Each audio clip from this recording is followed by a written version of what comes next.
Hello everyone, welcome to the latest episode of Have You Heard? And today I'm feeling very relaxed because we are listening to our fifth Joni Mitchell song on the channel. I make no bones about apologizing for the fact that I'm purely going through my favorite Joni Mitchell songs every once in a while on the channel. We've already done Cold Blue Steel and Sweet Fire. We've done Down to You. We've done Harry's House Centerpiece. And of course we've done Don't Interrupt the Sorrow. Well, we're not interrupting any sorrow here. This is all joy. And today we're going to listen to Hejira, the follow-up album to The Hissing of Summer Lawns, of course, but as was the case with Joni Mitchell and her career, it was another step onto something new and different. And the song we're listening to is Furry Sings the Blues.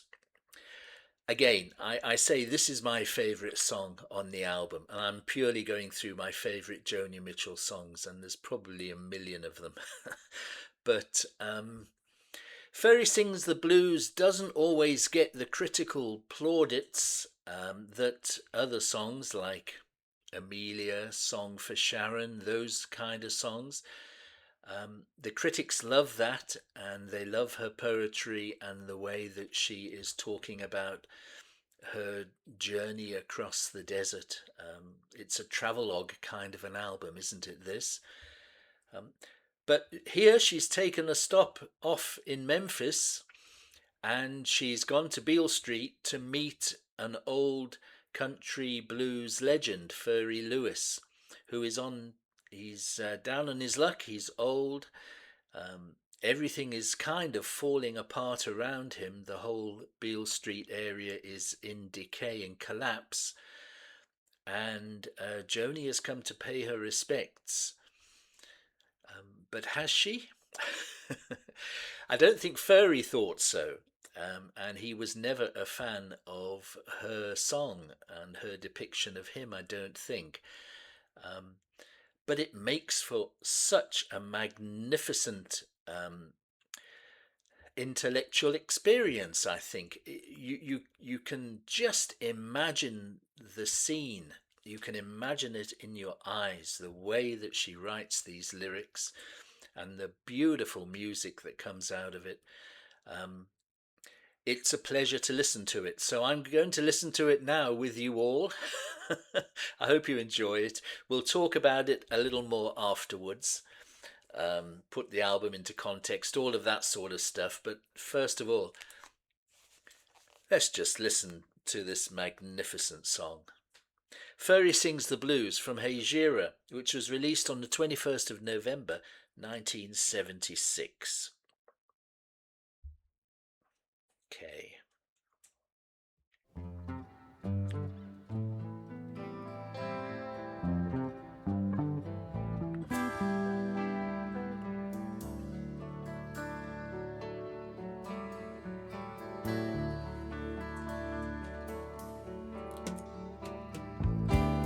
Old Beale Street is coming down.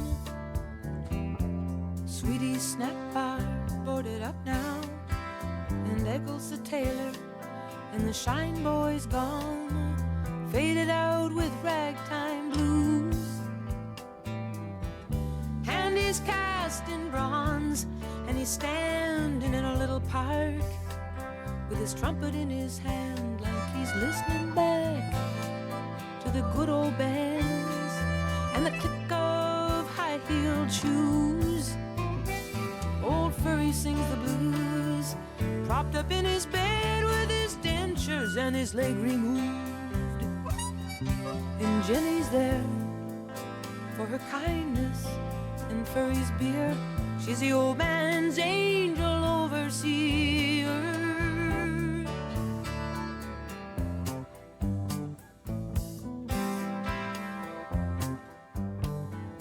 Pawn shops glitter like gold tooth caps.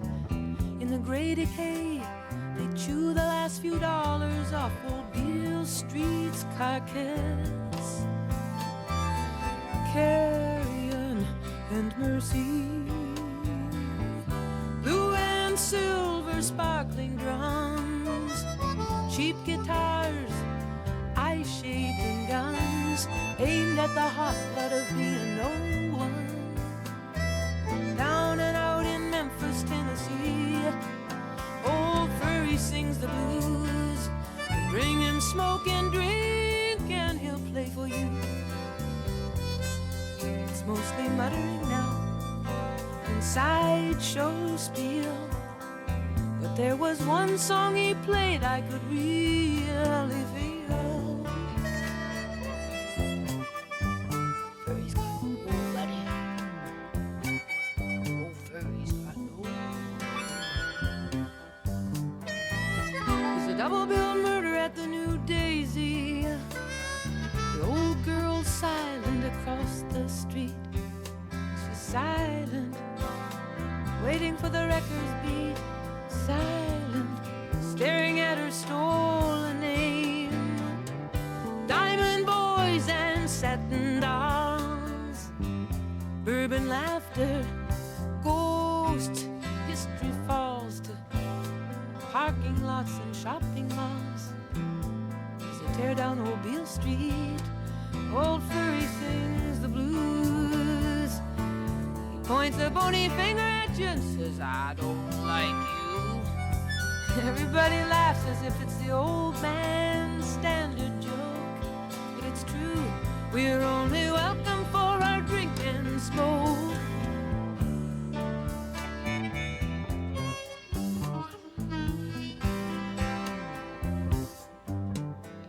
W.C. Handy, I'm rich and I'm fair, and I'm not familiar with what you played, but I get such strong impressions of your heyday, looking up and down old Beale Street. Ghosts of the dark town society come right out of the bricks at me, like it's a Saturday night. They're in their finery, dancing it up and making deals. Furry sings the blues. Why should I expect that old guy to give it to me true?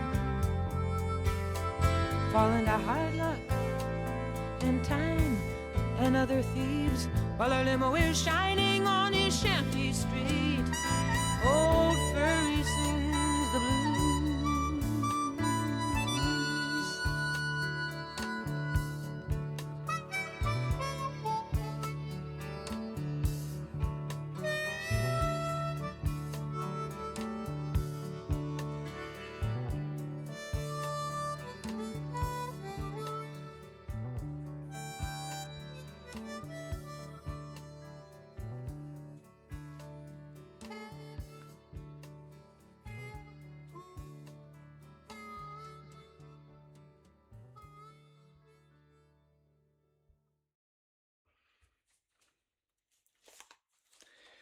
As with all great Joni Mitchell songs, it's a totally immersive experience.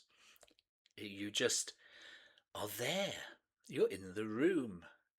You're also just outside, standing on the decaying Beale Street, such an iconic street in a town, a city that is iconic in terms of musical history. And I've never been to Memphis.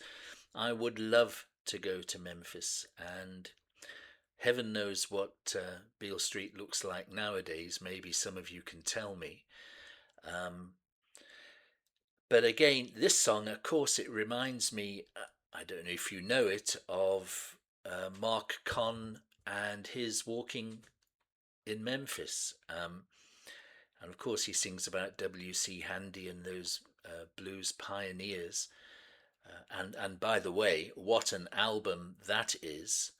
Another totally ignored album that I might even play very soon on the channel. Mark Conn, brilliant songwriter. But let's get back to Joni.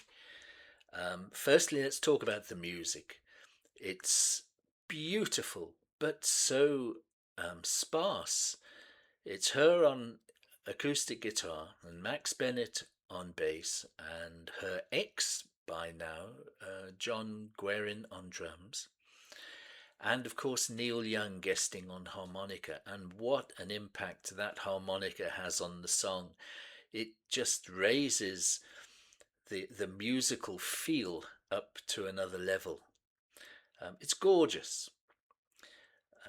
But of course, we have the lyrics, and I think I have them here in front of me. Here they are, because I can't remember all of these lyrics. But the thing, I made a note, we'll talk at the end. The thing about this song is that she kind of transposes what's happening outside of the little apartment where Furry's lying and holding court. She's transposing all of the stuff that's decaying and deteriorating in Beale Street, and she takes you back in then to Furry. Furry Sings the Blues is the line that reintroduces you to what's happening inside the apartment. But again, she is such a poet. I mean, pawn shops glitter like gold tooth caps in the grey decay.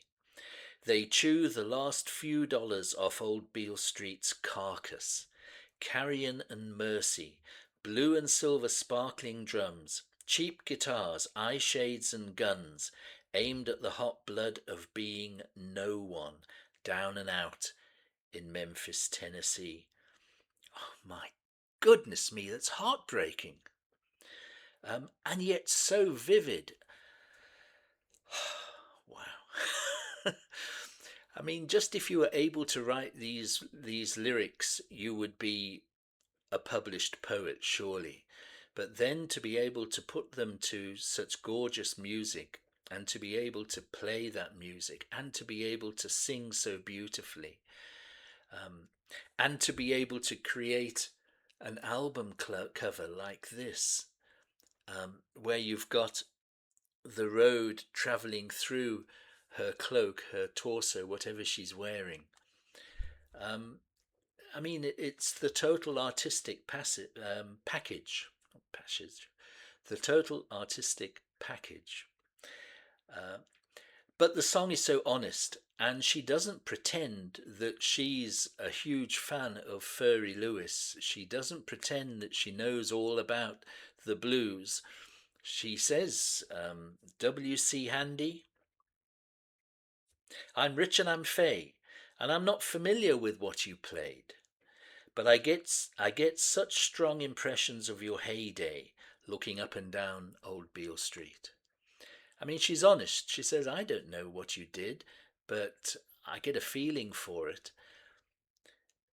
And of course, she's so honest when she describes Furry, and she tells you, Furry says, I don't like you.